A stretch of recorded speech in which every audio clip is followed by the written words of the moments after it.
మాజీ ముఖ్యమంత్రి జగన్ కీలక అంశాలను వెల్లడించారు. తన తల్లి, సోదరి షర్మిలతో ఆస్తుల వివాదంపైన అనేక విషయాలను బయటపెట్టారు. షర్మిల అత్యాశతోనే సమస్యలు వస్తున్నాయని వివరించారు. కోర్టు కేసుల దృష్ట్యా వాటాలు అమ్మ పేరిట ఉంచితే గిఫ్ట్ డీడ్లను అడ్డుపెట్టుకుని షర్మిల కాజేయాలని చూస్తుందని జగన్ ఆరోపించారు. షర్మిలపై ఒక సమయంలో ఉన్న ప్రేమ, ఆప్యాయత ఇప్పుడు లేవని చెప్పుకొచ్చారు. సరస్వతి పవర్ వాటాల బదలాయింపు వ్యవహారంలో జగన్ ఎస్సీఎల్టీలో పిటిషన్ దాఖలు చేశారు. ఇందులో పలు కీలక అంశాలను ప్రస్తావించారు. వాటాల విషయంలో తల్లి విజయమ్మను ముందు ఉంచి షర్మిల వెనక వ్యవహారం మొత్తం నడిపిస్తున్నారని చెప్పుకొచ్చారు. తల్లి విజయమ్మను ముందు పెట్టుకుని తన పంతం నెగ్గించుకోవడానికి చెల్లి షర్మిల అక్రమ చర్యలకు పాల్పడుతున్నారని ఆరోపించారు.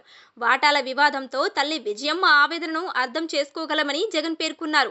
తన తల్లి పైన గౌరవం ఉందన్న జగన్, కానీ ఆమె వెనక ఉండి చెల్లి చేయిస్తున్న అక్రమాలను అడ్డుకోవటానికి పిటిషన్ దాఖలు చేసినట్లు వెల్లడించారు. షర్మిల తన వ్యక్తిగత, రాజకీయ విభేదాలతో తల్లి, ఇతరులను అడ్డుపెట్టుకుని వాటాల బదలాయించడం వల్ల తమకు నష్టం వాటిల్లిందని జగన్ వివరించారు.